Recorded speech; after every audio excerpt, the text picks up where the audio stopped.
Monster Professor.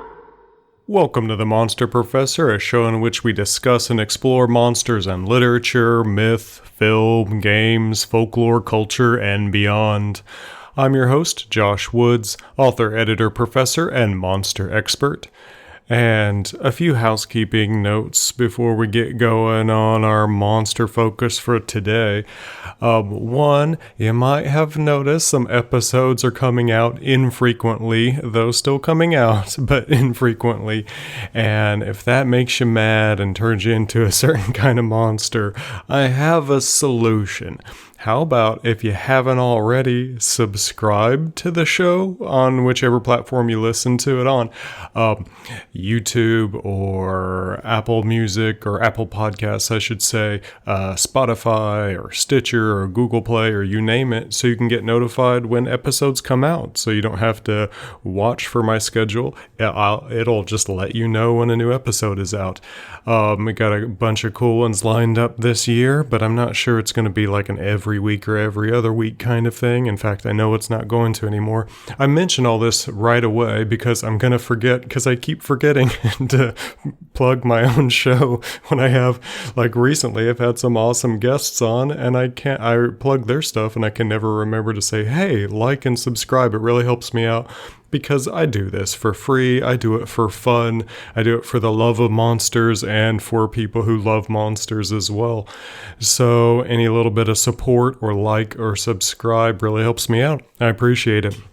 And I keep forgetting to plug my own books as well, and I very nearly forgot. I started to move on in the episode and then cut and came back.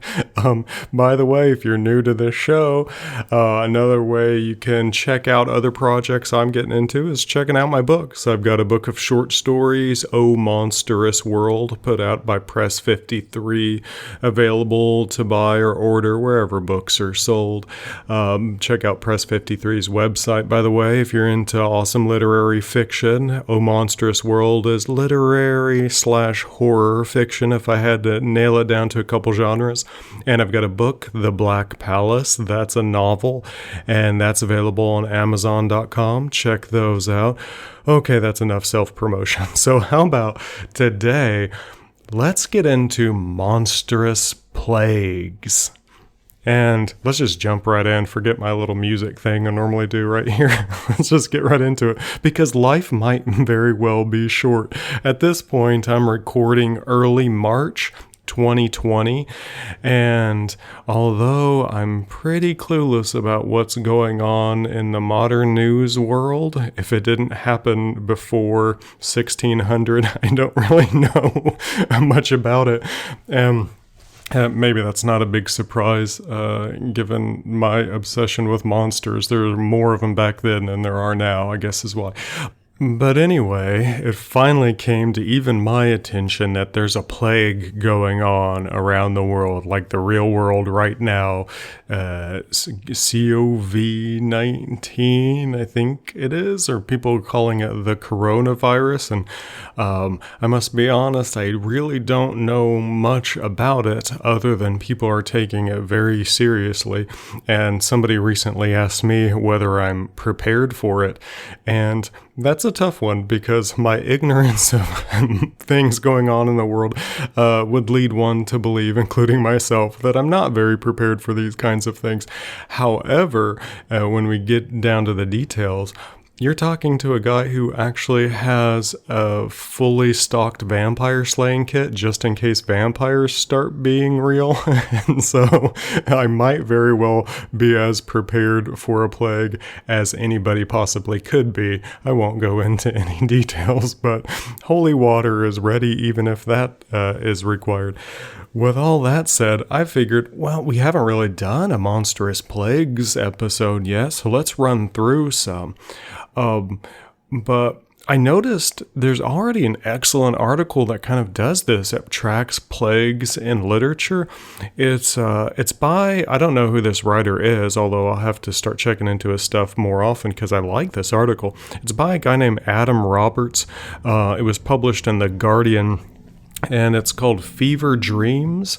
And it's about It's his response to this notion that's been popping around in the past few weeks that the virus going on right now was predicted by author Dean Koontz. Dean Koontz is an awesome writer, by the way. Some of his short stories actually got me writing short stories way back in the day out of his collection of short stories, Strange Highways, which are much better than I think they get praised for, or they don't get praised enough, perhaps is how I should say it.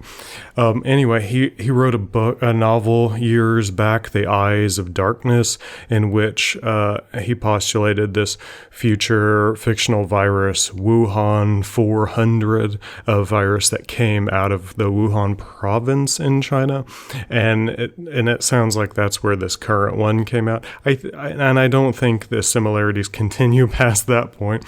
Adam Roberts goes into a whole lot of other plagues, starting with the works of Homer up to a lot of pop culture ones now. So rather than cover those that he covered, I would cover some that maybe he didn't, and big surprise, the ones he didn't are the ones that are a little bit more interesting to me.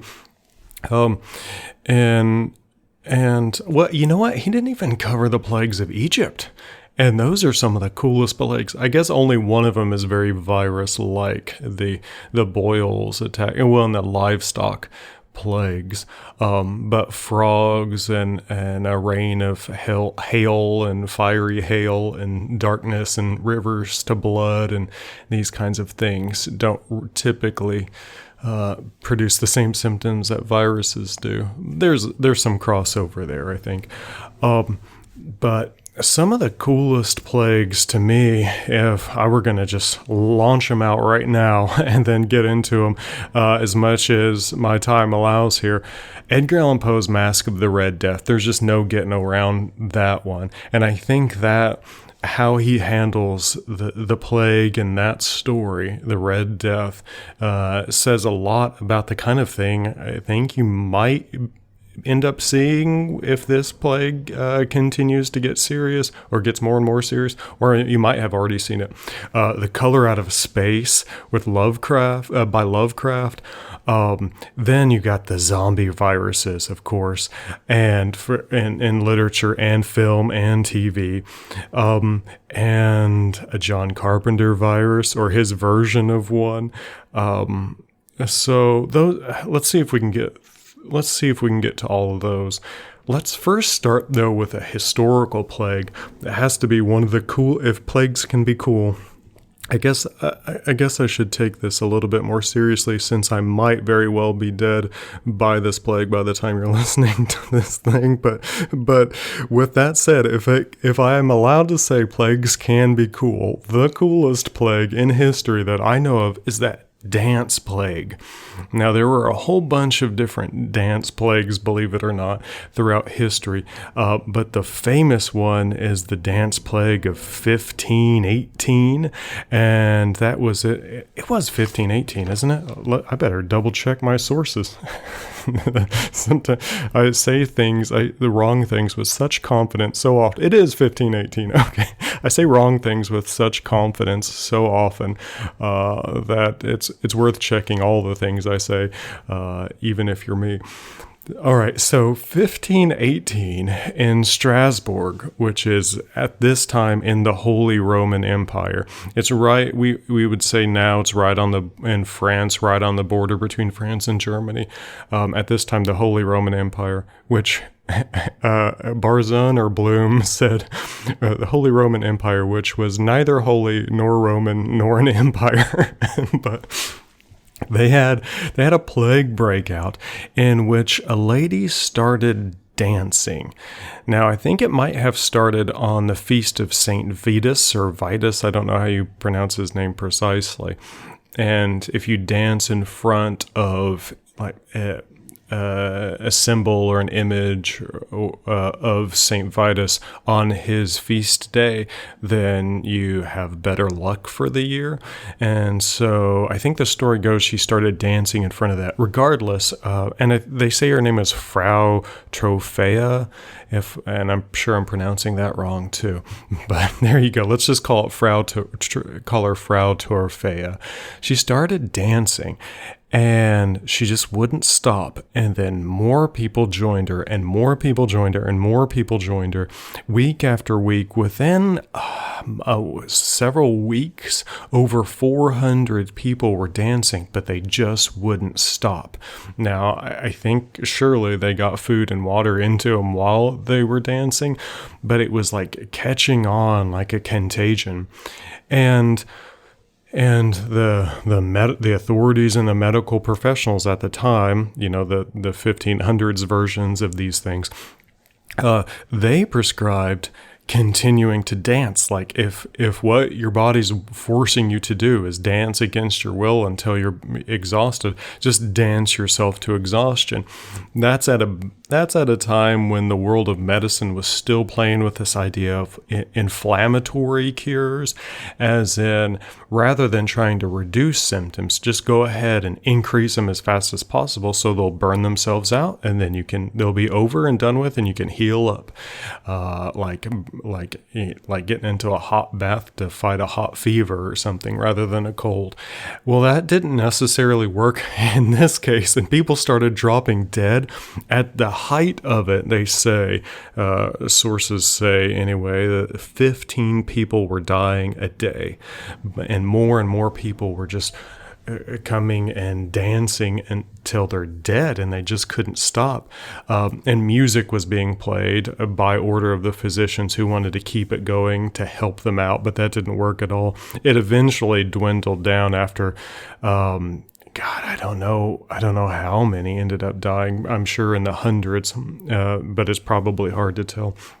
Anyway, all sorts of explanations go on. Some say, well, most of the victims were female, so it was some sort of strange repression of the era finally lifted, or others at the time were suspecting some type of hysteria. I don't know about that. Others were suspecting some type of nowadays they'll retrosuspect some types of LSD drugs or some LSD-like compound that ended up in the water supply. Some have thought strange, like brain-affecting bacteria.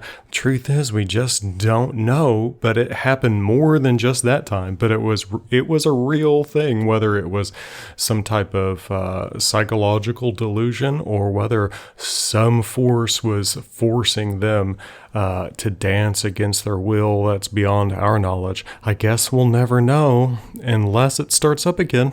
I don't know. I'm reminded of a famous YouTube video of a concert in which some very drugged up guy just starts dancing in a silly manner on the side of a hill at some open air concert, and somebody else joins them to mock him, but others join that guy, and then others and others join, and within the end of the song, hundreds if not thousands of people are dancing crazily along with this guy.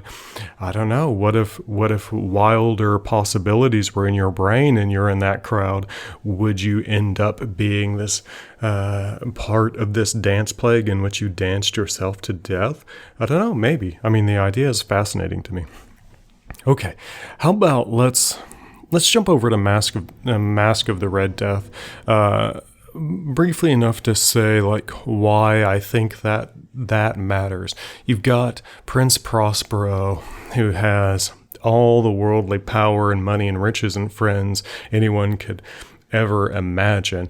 So much so that the whole story is kind of painted abstractly in broad colors, and each room and hall has a color, and really heavy symbols like the clock and very symbolic like names like Prospero. And The basic setup is that the Red Death is sweeping the land, and Prospero says, you know what, I'm going to lock down and hole up and wait this whole thing out, and it won't get me in here. And so he's got a fortress castle, and he fortifies it, but he makes sure to supply himself with all the food and liquor and musicians you could possibly ask for, all the costumes and clothes and entertainment. He also has all of his friends come in, none of whom are infected in theory, and they all just party day and night, completely locking out the outside world. And then wouldn't you know, at one point, the Red Death himself walks into the masquerade and then unmasks, and then therein lies everyone's ultimate demise. You can't lock out the thing that can't be locked out, no matter how much money and power you have. And so is that the kind of thing that you end up seeing? You see the cracks in the psyche and the perceived safety among the rich and the powerful right now with the coronavirus? I honestly don't keep up with the news enough to know, but if you haven't yet, Edgar Allan Poe predicts that you will, and so the Monster Professor might have to agree with Edgar Allan Poe on this one. But I think kind of what's going on there as well. Well, he's named Prince Prospero, and who's the other famous Prospero in literature? Prospero from The Tempest, right? The wizard, the extremely powerful, if not all-powerful wizard who lives on an island with his daughter and his servants, and his magical servants, Caliban, which I want to talk about in a future episode, by the way, and Ariel. And he's got power, he's got a mini Earth all to himself, and so he's got everything kind of under control and locked down the way he would want it. But wouldn't you know, a shipwreck ends up throwing some people on the island. Now, did he have something to do with that? Well, yeah, I guess so. But still, no matter how cut off you are, no matter how much you're in an island, as in Prospero, or you make a fortress, an island-like fortress, like the Edgar Allan Poe's Prospero, that contamination will always cross borders. And so, and I think fear of contamination and the response being shut down borders or build borders, some have even posited that that's one of the very few fundamental differences between political wings, that the right wing fears contamination and wants clear-cut borders and clear-cut categories, even for ideas, and a left wing does not fear it and wants open borders and cross or no categories at all, although that might be falling apart the more examples that pop up into my mind. But regardless, maybe it's not a political issue at all. There's something in the human mind that very much wants borders and fears contamination. And at least Edgar Allan Poe tries to show in one aspect with Mask of the Red Death, there's no keeping that out. Like Monster Professor Josh Woods, no matter how much you don't want to be aware of the news, it will find its way to you. And so maybe that's more of a lesson for me than anyone else. All right, other things I want to get to. Oh, Color Out of Space by H.P. Lovecraft. Recently reread it for this podcast just a few days ago. Such a cool story. Although I've also found out through more than one experiment that you cannot convince other people to like Lovecraft. He's one of those writers you can't convert others to appreciate or like. You either are just a Lovecraft person or you're not, and I'm finally coming to terms with that. Even other writers that I absolutely love that sometimes are hated or belittled, J.R.R. Tolkien, for instance. You can make a case, you can argue in such a way that careful readers and smart people can be convinced to at least appreciate him. I don't think you can do that with Lovecraft. I really think I can set up an argument and try to get you to like Lovecraft, and it might hold up on its own terms, but it'll never work. So So if you're not into Lovecraft, I really can't. Shall no longer argue with anybody who feels that way. But I love them. And The Color Out of Space is this really. And by the way, they just made a recent Nicolas Cage movie, The Color Out of Space. The same people who made Mandy, which was a fantastic and horrifying film, they made The Color Out of Space. I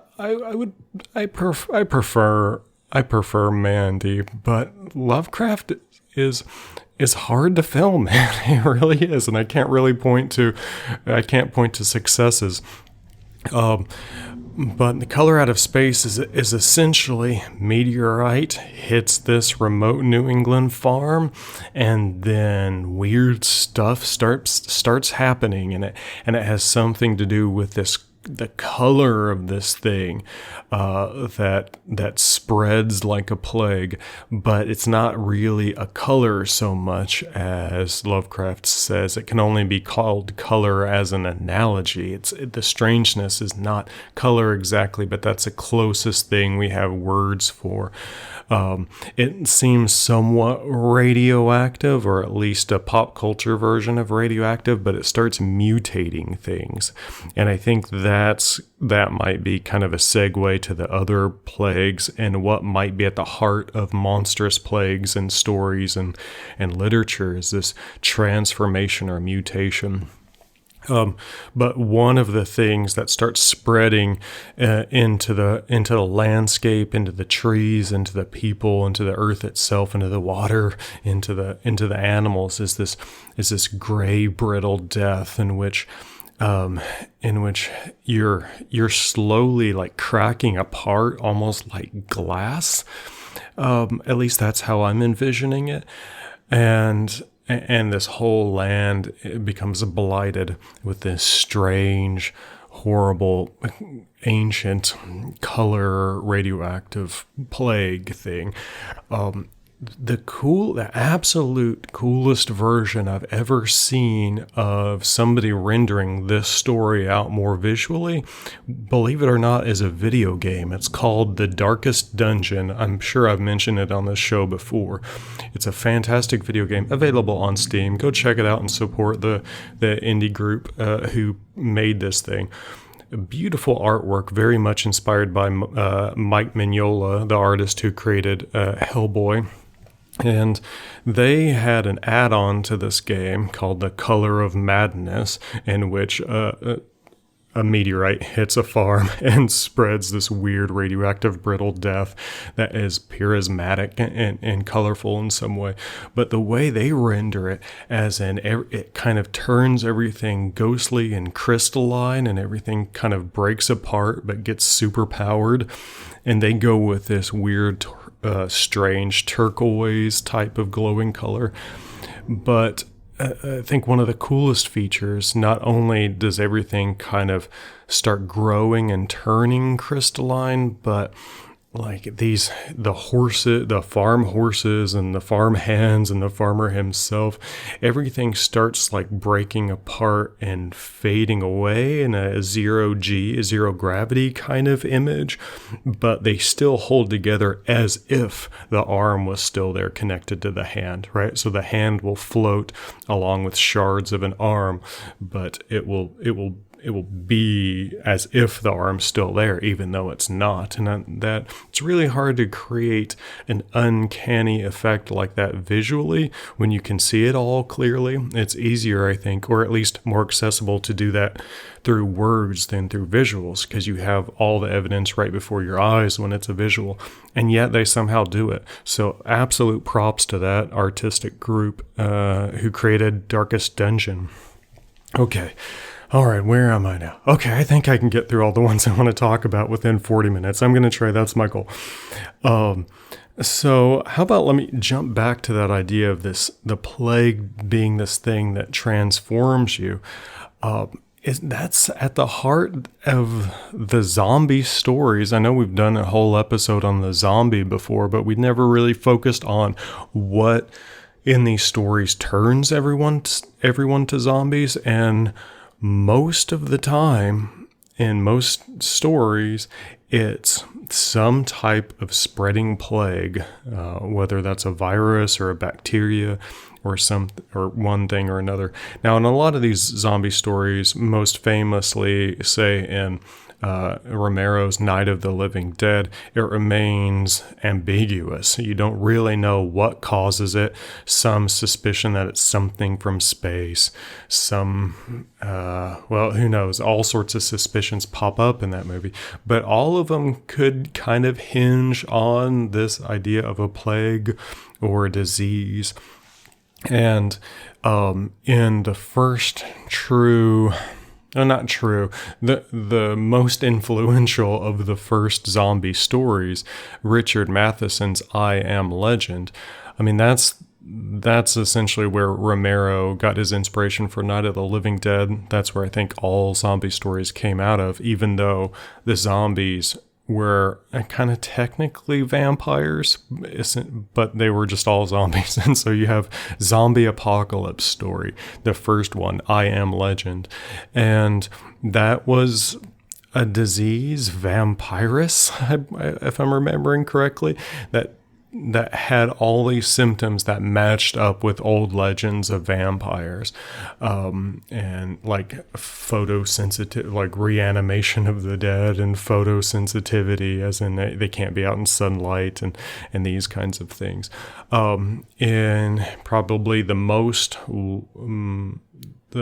widely popular zombie story, the Walking Dead TV show, based on the Walking Dead graphic novels. That one was a virus, TS19, I think was the name of the virus. One of the coolest was Max Brooks's novel, World War Z, which I think has nothing to do with the film. I read the book. I have not seen the film called World War Z, and I'm told don't bother. and I'm fine with not bothering.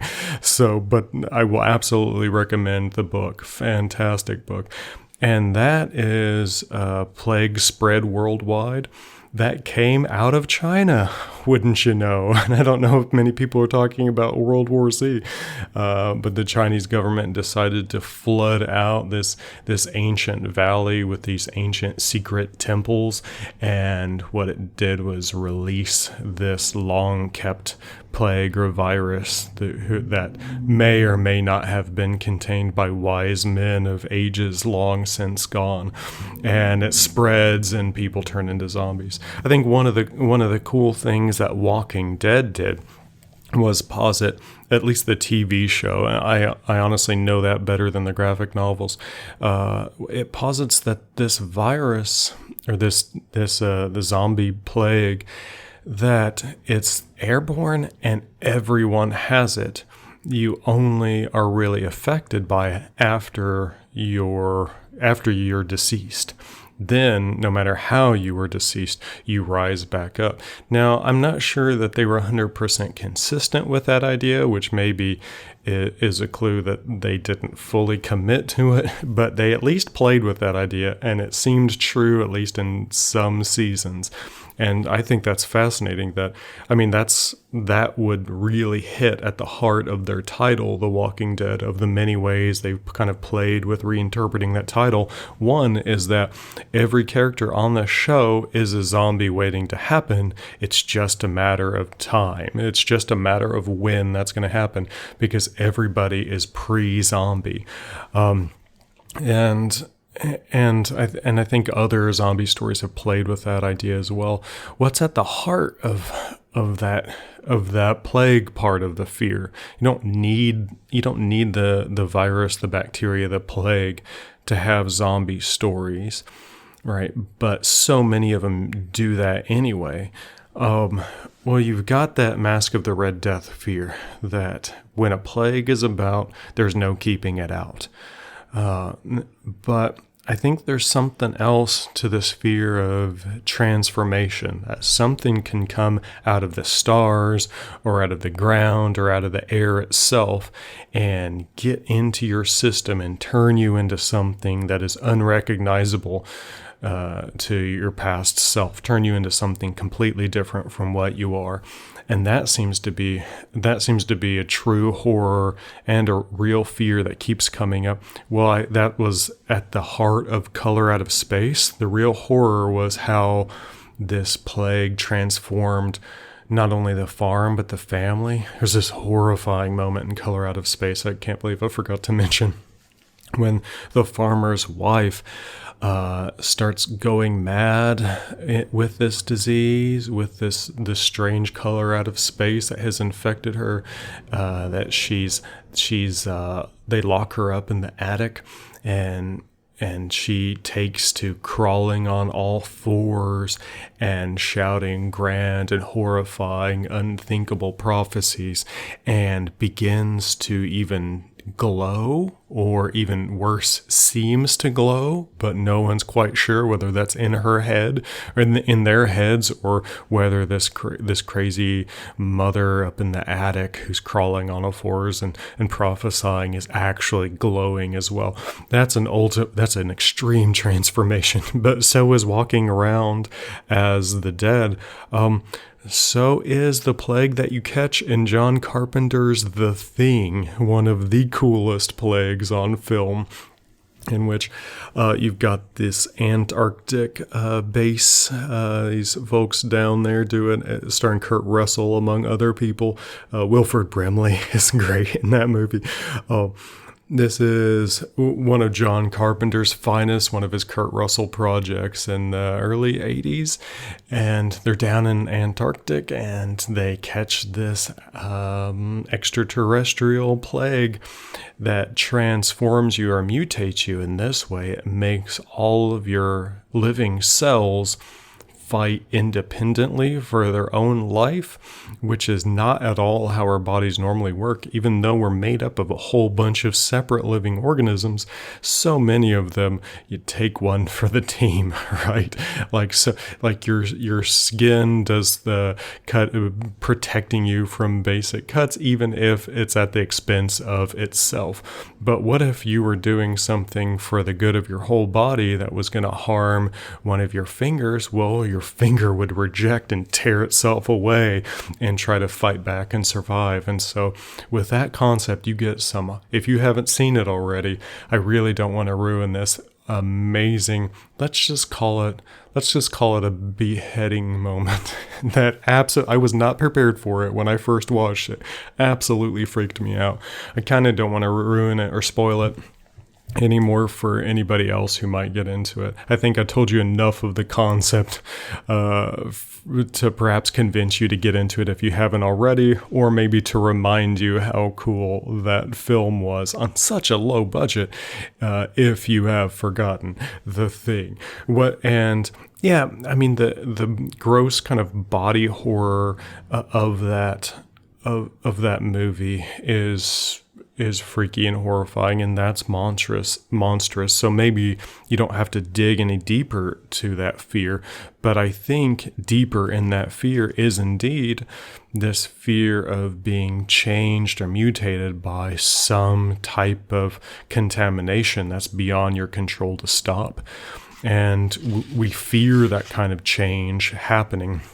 If there is some connection back to that original idea that I stumbled with earlier in the show about maybe the borders and contamination and these deep essential ideas being something somehow connected to like political spectrums, then you might also say change and fear of change, or the desire for change and the resistance to change being absolutely connected to that the contamination that comes across the borders.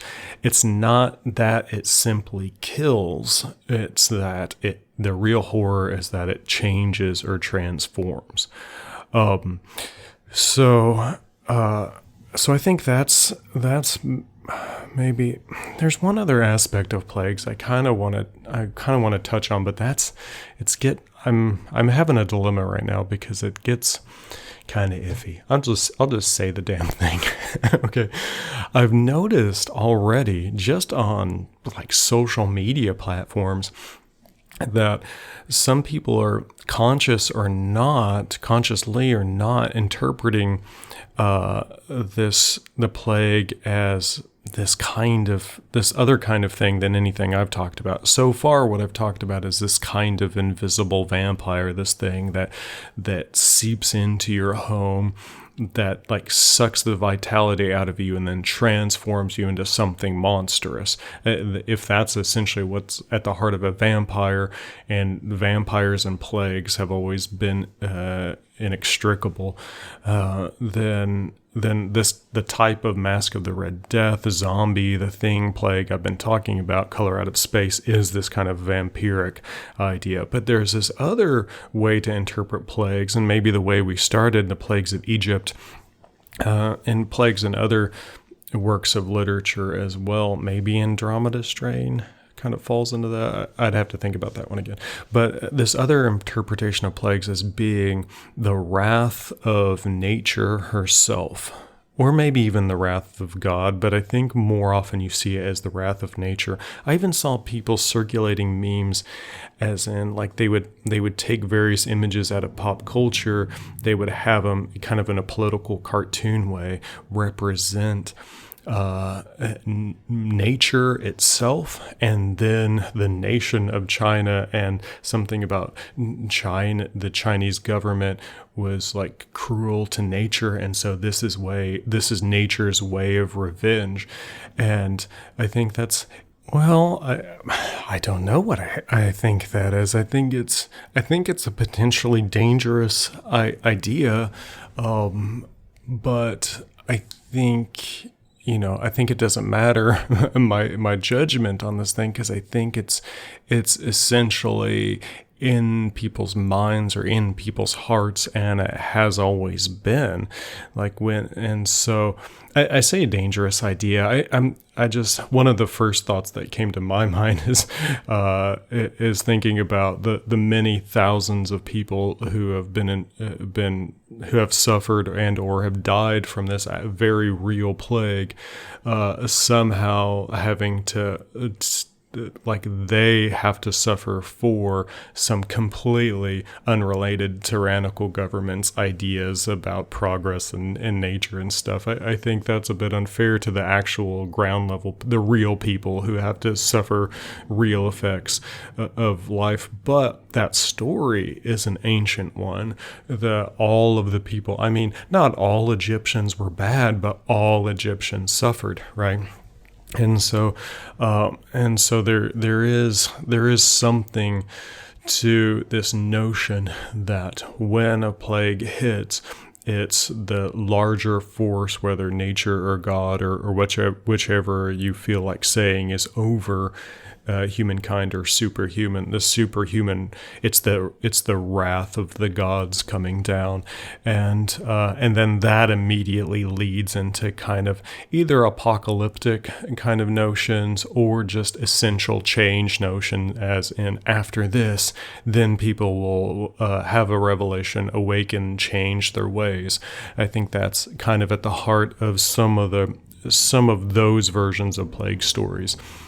They seem perhaps in a different kind of category than some of the more vampiric plague stories, but maybe even there, at its heart, as its ultimate goal, you have transformation, mutation, change, which is a deep-seated fear in a lot of monster stories. So, but yeah,